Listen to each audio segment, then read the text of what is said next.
بسم اللہ الرحمن الرحیم۔ السلام علیکم ورحمۃ اللہ۔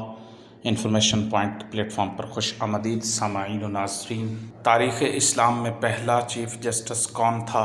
سب سے پہلے اسلام میں کس کو چیف جسٹس یعنی قاضی القضات کا لقب ملا؟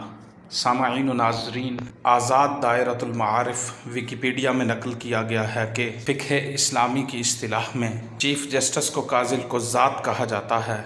امام ابو یوسف علیہ الرحمت تاریخ اسلام میں پہلے شخص ہیں جن کو قاضی القضات چیف جسٹس بنایا گیا۔ فتاوی رضویہ میں امام احمد رضا خان بریلوی علیہ الرحمہ لکھتے ہیں کہ سب میں پہلے یہ لقب قاضی القضات ہمارے امام مذہب امام ابو یوسف کا ہوا۔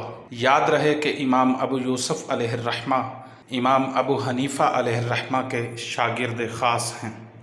آزاد دائرۃ المعارف ویکیپیڈیا میں نقل کیا گیا ہے کہ فقہ اسلامی کی اصطلاح میں چیف جسٹس کو قاضی القضات کہا جاتا ہے۔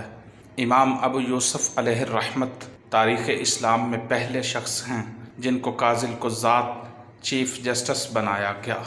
فتاوی رضویہ میں امام احمد رضا خان بریلوی علیہ الرحمہ لکھتے ہیں کہ سب میں پہلے یہ لقب قاضی القضات ہمارے امام مذہب امام ابو یوسف کا ہوا۔